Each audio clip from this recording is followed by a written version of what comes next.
What is up? क्या बोल रहे सब लोग? एमवे बनता है, मालूम है ना। मचाएंगे, जो नहीं नाचते उसको भी नचाएंगे। Let's do it.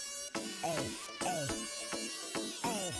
नहीं मालूम है तो सुन। मामा बनने बोले कल्लू बन जाऊंगा, तू चाहे तो तेरा पल्लू बन जाऊंगा। मलयालम होगी तो मल्लू बन जाऊंगा, तेलुगु रहेगी तो अल्लू बन जाऊंगा। तू बनाएगी तो उल्लू बन जाऊंगा, बेबी बाबा नहीं बल्लू बन जाऊंगा। लड़की पटाने में संजू बन जाऊंगा, शादी करने बोले सल्लू बन जाऊंगा।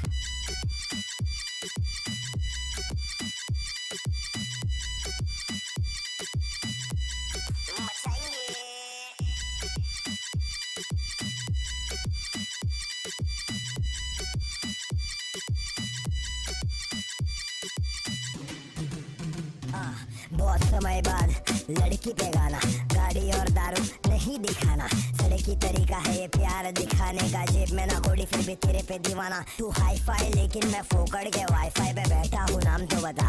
मैं डालूंगा डीएम फिर एम से पीएम, करे बात बात साथ साथ, खाली घर रात रात रात। बहुत हार्ड तू लटका के झटका के चलती है, भटका के ध्यान मेरा।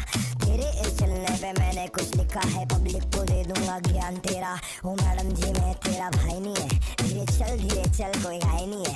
बस इतना ही बोलूंगा, दिखती है माशाल्लाह चलती है, इसमें दो राय नहीं है क्या। मामा बनने बोले कल्लू बन जाऊंगा, तू चाहे तो तेरा पल्लू बन जाऊंगा। मलयालम होगी तो मल्लू बन जाऊंगा, तेलुगु रहेगी तो अल्लू बन जाऊंगा। तू बनाएगी तो उल्लू बन जाऊंगा, बेबी बाबा नहीं बल्लू बन जाऊंगा। आइटम पटाने में संजू बन जाऊंगा, शादी करने बोले सल्लू बन जाऊंगा।